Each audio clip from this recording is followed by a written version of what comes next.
So, what is the purpose of a thought leadership platform? Why would you have a thought leadership platform? Because if you don't even know how to use this, then that means you're going to fail. Most hosts never achieve the results they hoped for. They're falling short on listenership and monetization, meaning their message isn't being heard and their show ends up costing them money.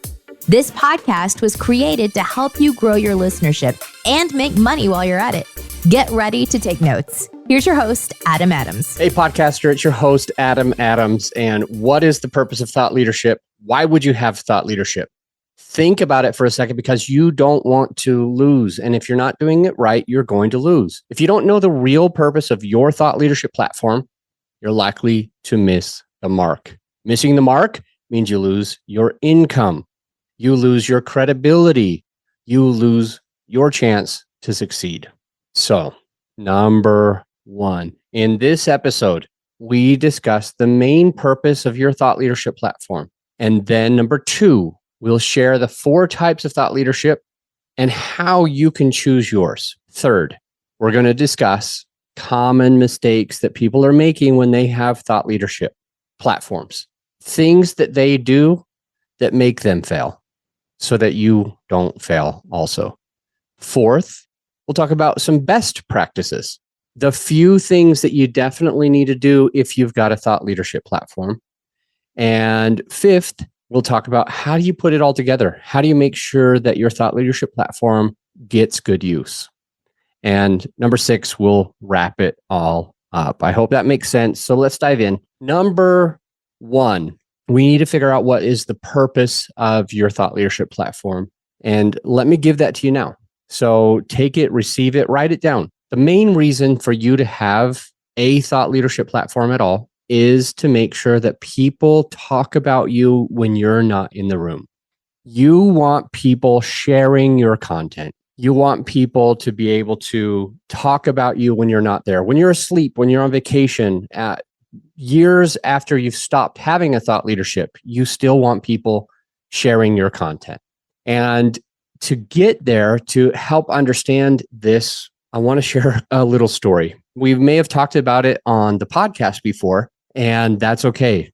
I was hosting a mastermind group, and this was actually the last of all of them. So this was way back in March of 2020. March of 2020, it was the week that they gave a lockdown. It was the last mastermind that I ever hosted in person. And during that mastermind, we got a whole bunch of towels. So imagine me, my assistant, and some other people helping. We're putting all these towels out. We're at the Gaylord Hotel. It was a nice hotel. It's still there. And we don't want to get any water all over the floor. So we have a whole bunch of towels. And then I've got a 5-gallon bucket of water, a whole bunch of 5-gallon buckets, just those orange buckets, those Homer buckets that you might see at Home Depot or something like that. So we have a whole bunch of these, and I give people a pint of water. I give everybody a pint of water inside this giant bucket. And I ask them, hey, get in teams of 2, pairs of 2. And what I'd like for you to do is just pour that water from the bucket into the water bottle, the pint of water bottle.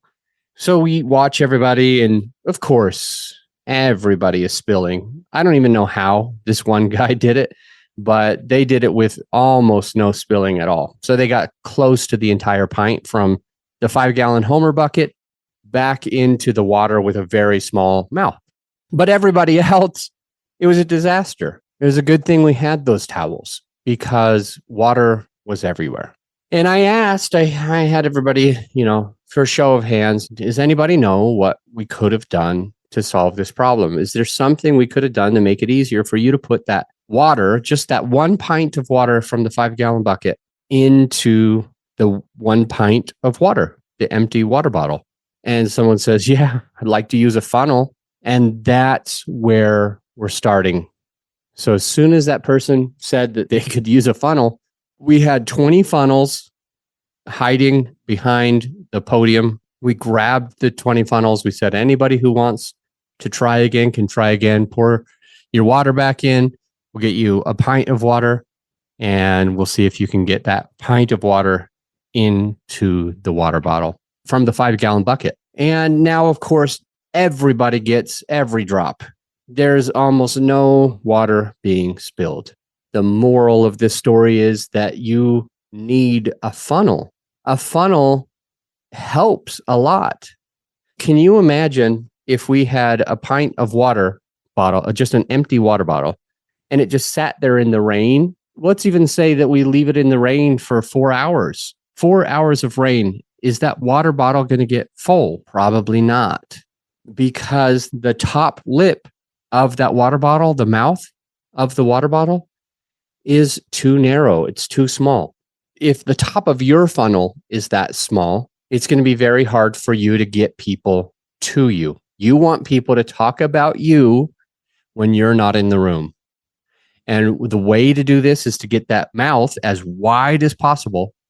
So imagine now if you put a funnel on top of the water bottle and leave that out there in the rain for 4 hours, you're going to catch a lot more water.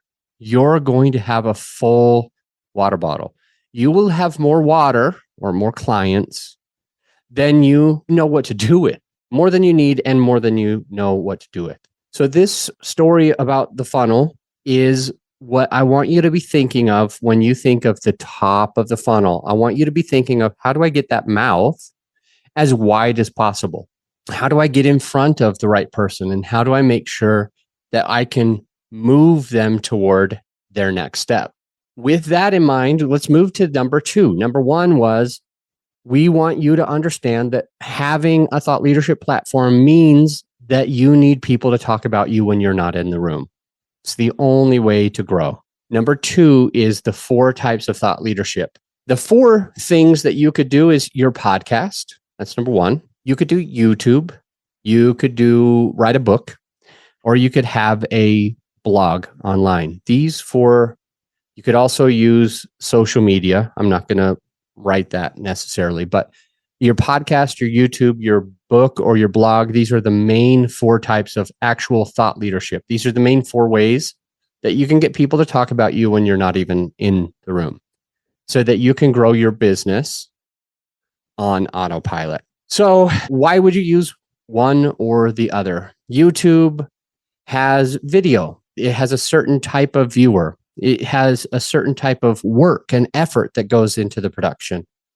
Podcast, an audio experience podcast, has a little bit different type of effort that goes into it and user that you're getting in front of. A book has a completely different set of ways that you go in order to have your book, so that people can share your book, talk about your book, say, have you read that book?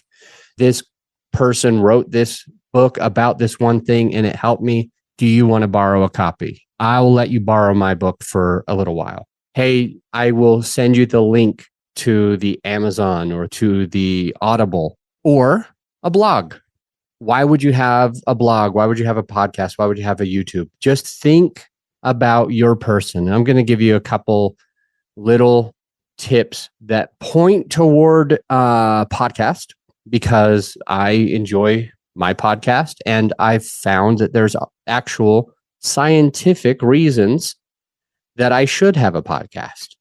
So think about what you think those might be, and let's talk about those 4 types: podcast, YouTube, blog, and a book. Let's talk a little bit about, why would the podcast be so good? Well, did you know and understand that there's more money listening to podcasts than there is money watching YouTube? And you're thinking, well, I do both and I have the same amount of money, so I'm counting for both. It's interesting. There's a lot of people that get a lot of content and value out of YouTube. And I think that that's a wonderful thing.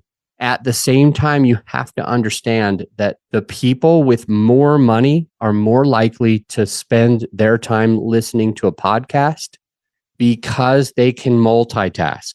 When they do a YouTube, they're going to have to be glued to the YouTube. I was trying to do YouTube the other day because I had a potential client, somebody who wanted to work with my podcast agency.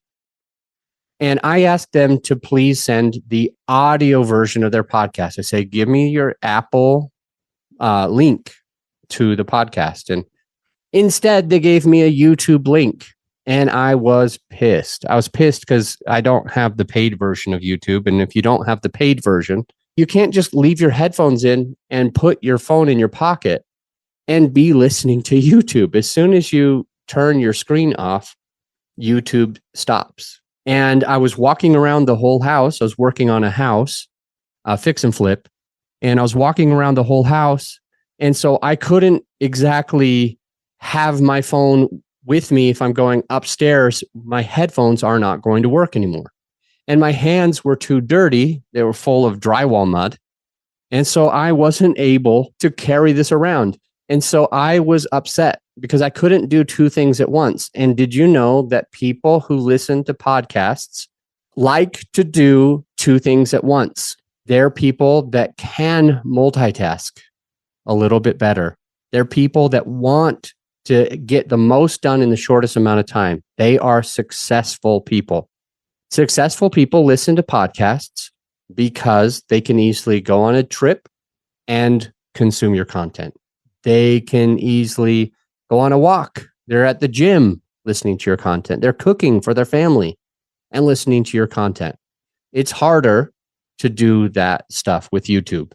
And I'm a perfect example. When I'm working on a fix and flip investment, if I'm working on something like that, if I'm doing rehabs, remodels, my hands are going to be dirty. I'm going to be painting. I'm going to be fixing some plumbing. I'm going to be going upstairs and downstairs and out into the backyard.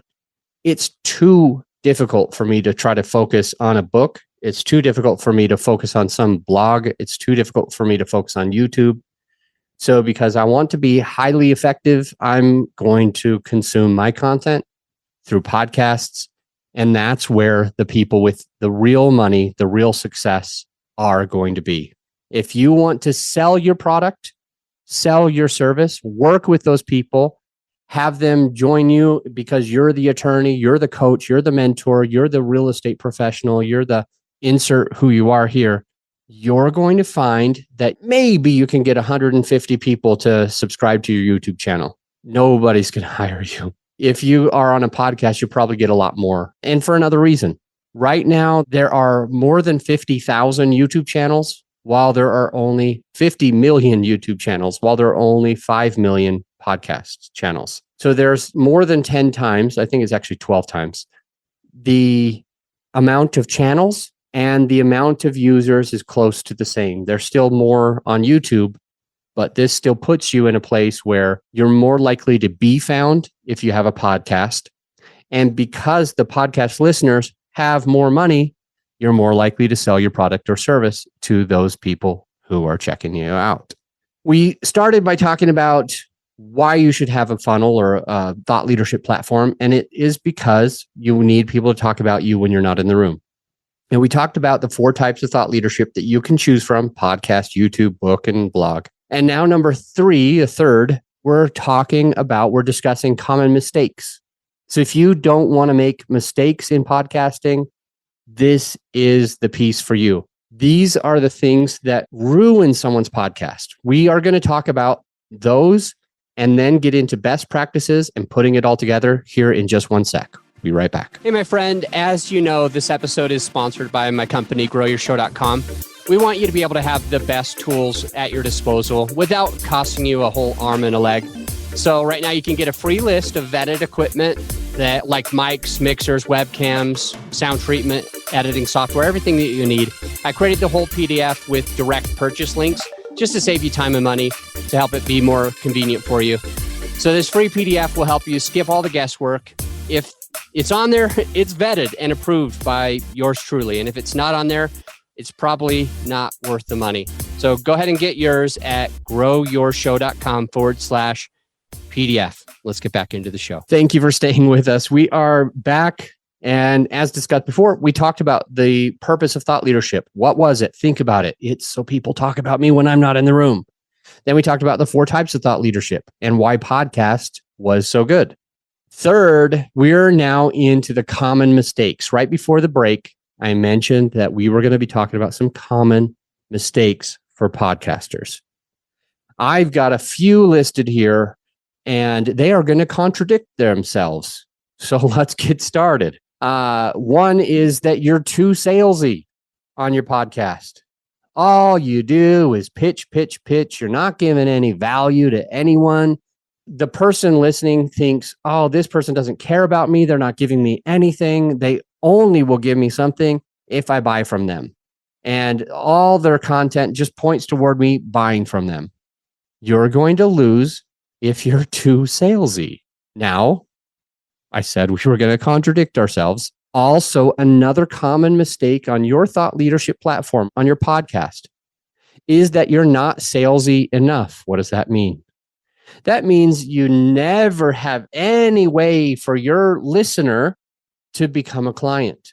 You are so scared of how that you might come across as too salesy that you actually become not salesy enough. You are timid, you are afraid, you don't dare tell someone that you are the best, that you can serve them, that you can support them, that there can be a next step for them. And so you never give them that step. And unfortunately, too salesy is bad because then your listener thinks that all you want is money. You don't care about them. And not salesy enough is bad because you can't truly serve your listener, your avatar. You can't really serve that person if you don't take them to the next step. Unfortunately, they're not going to get every single thing from your podcast. You want them to get as much as possible by listening to you. But if you don't help them say, hey, you can give me a call, or hey, you can download my PDF, or hey, you can hire me and we can go the next step with this. If you don't say that, you're not helping that person as much as you could if you were willing to be a little salesy. So you got to be somewhere in between.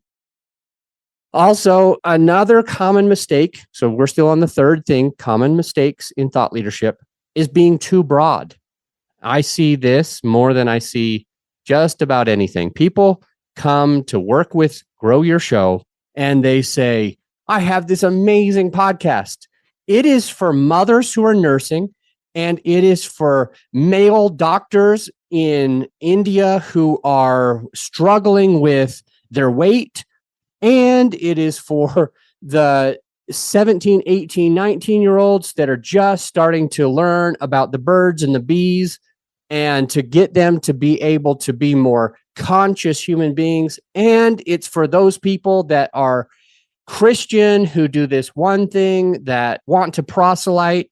And it is for podcasters, and it is for business owners, and it is for people that are higher ups, that are CEOs and MVPs and all this random stuff. And then you've probably already turned off. You probably already shut this off. But if you're still with me, what's the problem with being too broad? What's the problem with thinking that you can add value to everybody? If I'm having a podcast episode where it sounds like I'm talking to ballerinas who you want more pink, the pinker tutu, I don't even know if that's a real thing. But if we're talking to the ballerinas and we're talking to, I don't know, the construction worker, the guy who smells and has a big beard and I don't know, basically me, we're talking about that person, and to that person trying to add value to two different people. The young girl in the tutu, the pink tutu, is going to think this isn't really for me because this podcast host is also talking to this person all the time and half the stuff I can't even listen to. But if you're actually talking to a dozen different avatars or a dozen different people, or you're just trying to help every single human, then your person's going to just be turned off. That's what it is. You've gotten too broad, so broad that nobody believes in you. Nobody believes that they can get value from your show. What else is a common mistake? Having the wrong content for the wrong place. So, for example, if I have a podcast, an audio experience like this, do I need to be talking about what I'm wearing today? Oh, look at my baseball cap. Isn't that so good? I got this from Hawaii. And see right there, that little symbol on my hat from Hawaii means persistence. So just look at it, or look at this book behind me, or here's the book that I just wrote. Go to this website. I've got it down at the bottom of your screen. Just go to that website, click right now, and I'll see you there. If you're giving the wrong type of content in the wrong place, if you're doing blog type stuff on a YouTube, or if you're doing YouTube type stuff on an audio experience, or if you try to have an audio experience where, going back to that construction worker, you're trying to teach somebody how to build a house and you do it completely on audio, it's not going to work as well. If you're talking about you need these types of screws, not these types of screws, see how this drill does this, it's not going to work. You want this foundation to look like this, it's not going to work as an audio experience. So just be thinking about that. Don't have the wrong type of content for the wrong place. Another huge common mistake, and one of the worst, right up there with being too broad and trying to please everybody, is not giving enough value. I was talking to a client of mine about last week, and she and the guy are coaches and mentors. Okay. So they make millions of dollars a year by serving hundreds and hundreds. Like, we're talking about usually having 400 coaching clients that are paying them $60,000 each every year. So if you could have 400 people giving you 60 grand a year, I don't know what that ends up being, but it's multi-million. I looked it up. It's like $24 million, I think. But going in with this, I was talking to this guy and this girl, and he said, I want to make sure that I don't give the real goods. I want to make sure that I don't give the goods on my podcast. Adam, he said, how do I make sure that I can give them something, but just enough to get them a taste so that they hire me? And I got livid. I got furious. So if you are in this boat, please think for a second. If you're in this boat, if you're thinking, I don't want to give all the goods, I don't want to give in all the value, I don't want to just people pay me for this content, I can't just give it for free. I have to hold something close to the chest. These are all things that I've heard from this team and others. Got to hold it close to the chest. I can't give it all. People pay for this. What will my clients think if I give this for free on the podcast that they had to pay $80,000 for? Then they will wish that they didn't even pay me. These are the limiting beliefs that go through our heads when we are putting out content on a blog, a book, YouTube, or podcast. We decide wrongfully, frequently, to stop, to don't give all the secret sauce, to only give part of it, to only give half of it, for all of those reasons. And when we give a partial value, it goes back to the first part of this episode. Thought leadership's main purpose is for you to get your person to talk about you when you're not in the room. You want him or her to share your content. You want him or her to post on social. This is the best place to go if you want this type of value. You want them to tell their friends about it.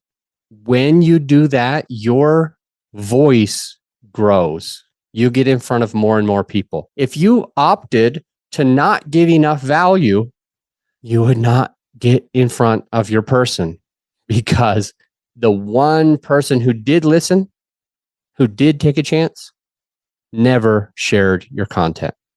And that's the issue when you don't give enough value on your podcast. Another big issue that most podcasters make, and I'd venture to say more than 90% of podcasters are making this mistake. They are not marketing the top of their funnel.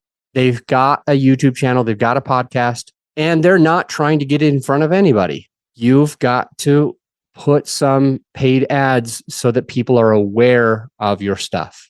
These are some common mistakes: being too broad, too salesy, not salesy enough. It's the wrong content for the wrong place. You're not giving enough value, or you're not marketing your podcast. All right. So we went through number 1, number 2, number 3. This is number 4, and it is best practices. And so I've got 5 ideas for you underneath number 4. Fourth, we will discuss a few best practices. One of those is to understand your avatar. So numero uno, understand who is your avatar. Who is the person that you want to work with? Who is the person that you want to support? Who is the person that needs you And I want you to understand their psychographics, their demographics, their geographics, and what you do for them that is unique. I want you to understand, how do I serve this person? What keeps this person up at night? How can I support that for him or for her? Another best practice is to make sure you're constantly drawing your line in the sand. So understand your avatar, truly understand them and what they're going through. Now draw your line in the sand for them. I've shared this story on my podcast a lot of times. There was this cave person named, you have to hit your chest also when you say his name, but I don't know why. It's just how cave people were. They had weird names. And ended up learning about fire. He discovered fire. He figured out fire. He figured out how to use fire. And if you put it on the stick, he was able to scare away the saber-toothed tigers, which was cool because saber-toothed tigers were a big problem. They would eat the children of these cave people. And when discovered that he could scare away the saber-toothed tigers, among so many other benefits to having fire, he got excited. He told the chief. And what did the chief do? The chief said, no, don't use it. Don't use fire. It could burn me. It happens if it gets out of hand. This is dangerous. Don't play with it. What did say when he wanted to become the next chief? He didn't say, hey, everybody, that guy's a chief and I could be a chief. So if you want, you could also follow me. No, he didn't just randomly say, I also want to be a chief. I could be a chief too. Instead, he drew his line in the sand. Instead, he showed the difference between us and them. He showed the difference between what had been and what could be. So, the cave person picks up a stick and he draws a giant line in the sand from left to right, because that's all they had at the time to draw with. And he said to everybody, he said, look, on that side of the line, if you stay with the chief, your kids are going to keep getting eaten by saber-toothed tigers. If you come to this side of the line and we start using fire, our kids are going to be protected.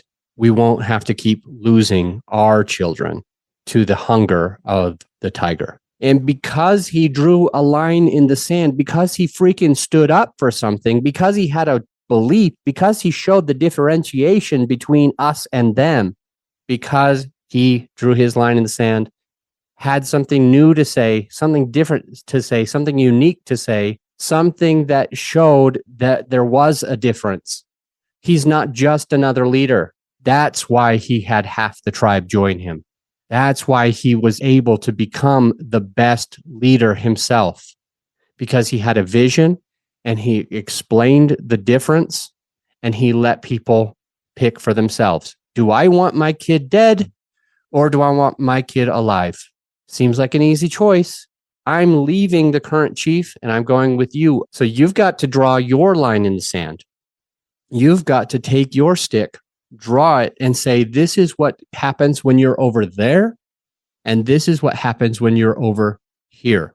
You don't become a thought leader. You don't have a good book. If you're just regurgitating and saying the same stuff that everybody else has been saying to your same person, then it just becomes part of the noise. Draw your line in the sand. Stand for something. Stand up for something. Be different and be okay with being different. Don't just say, hey guys, I could be a chief too. Say, hey, on that side, your kids are dead. On this side, your kids live happily, healthily. No more saber-toothed tigers. Okay, underneath 4, we talked about understanding your avatar, drawing your line in the sand. Let's talk about dropping bombs. It's the opposite of one of the mistakes that people make. A mistake that people make above is we talked about not giving enough value, needing to keep it close to your chest. Now we're talking about the opposite because we're talking about best practices. That is for you to drop bombs on your podcast. I like for you to have a story that lands for your listener, that helps illustrate the difference between us and them, the difference between the new way and the old way, the difference between what they were getting and what they can get with you. I want you to drop those bombs. Dropping bombs means giving real value and all of the value and not holding it too close to the chest.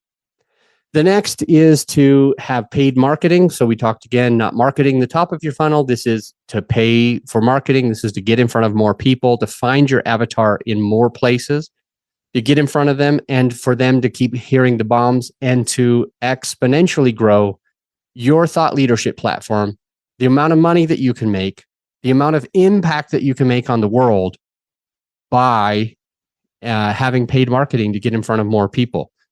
And the last consideration under this fourth piece, which is best practices, is to consider professionalism. Really important. If you've got a podcast or if you've got a YouTube channel or whatever it is, consider how professional you want this. You should do this. Your listener or your viewer will find you. And you would be wrong if you said, I don't need a professional mic. You would be wrong if you said that I can have a podcast, a successful podcast, and I'm just going to record directly onto my phone. You would be wrong if you thought that it was okay to have crappy content, not outlined content, content that only rambles, content that doesn't have a point to it, content that doesn't have this or that. You want the takeaways. You want to have a good enough way of having this content. For example, a nice mic. So that not that you have to sound good, but you don't want to sound so challenging to hear that the listener turns you out and tunes you out and stops listening immediately. You do need to consider some type of professionalism. At what level? You figure that out between you and your avatar. Go and find who your real avatar is. Remember, we're talking about understanding your avatar. Go and talk to him or her. Say, hey, do you want me to sound like this or do you want me to sound like that? Hey, you want me to be holding my video or do you want, 4 different camera angles or somewhere in between? Your avatar is going to explain, hey, I don't need all that fancy stuff. Or they're going to explain, hey, I'm more likely to watch your YouTube channel if you do have, 2 or 3 camera angles, if you are sharing it this way. So consider the professionalism. Number 5. So we talked about the 4th thing is best practices, understand your avatar, dropping bombs, line in the sand, paid marketing, consider professionalism. Now 5th. Well, let's talk about just putting it together. A few things that you need. You might need a website and or a landing page, like a funnel page. You can go to ClickFunnels and all these other places. You might want a place for your listener, your book reader, whatever, to find you, a place for them to go as a next step. You might want a free download or a free offer. You might want to have a CRM. That's a client relation management software, customer relation management software, CRM. This is for all the people that inquire. That way you can follow up with them. You can stay in front of them. You can advertise to them. You can know where they were or what they opted in for, so you can reach back out to them for different reasons. And you need to have a follow-up system. So yes, a CRM, and yes, having something in place for there being a system for you to stay in front of that person correctly. So you've got to have those things understood and built out. And you probably want to do this at the beginning of having a podcast. You probably want to have this stuff ready so that you can capture the most amount of people, because it truly is a funnel. Going back to the funnel idea, here we are at the Gaylord with a bunch of towels. You need to have that funnel. You need to have that funnel built out. It needs to start big and go small. It needs to be able to funnel everybody down to the point that you want them to go to. So move them down the know, like, trust funnel. At the top, it's the know.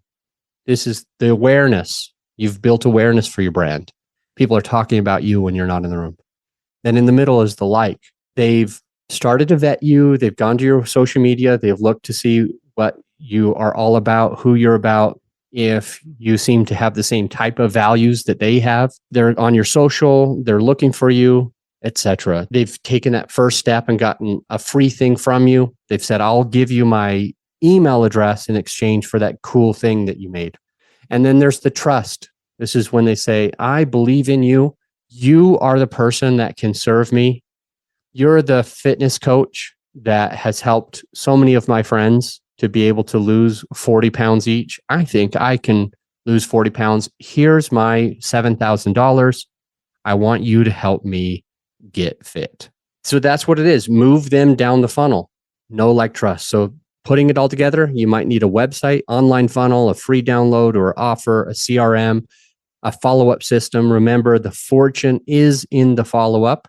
You following up with these people that you've already been in contact with and helping to move them down the know, like, trust funnel so that they pay you money and say, I'm in. And now to wrap up this episode, just to go over, what did we cover today? We started by talking about the purpose of thought leadership. I hope you remember that you get people to share your content or talk about you when you're not even in the room. We talked about the 4 different types of thought leadership that you could choose from and why: podcast, YouTube, blog, and book. We talked about some common mistakes: being too broad, too salesy, not salesy enough, having the wrong content for the wrong place or the wrong platform, not giving enough value, holding it too close to your chest, not marketing your top of funnel or not marketing your podcast, for example.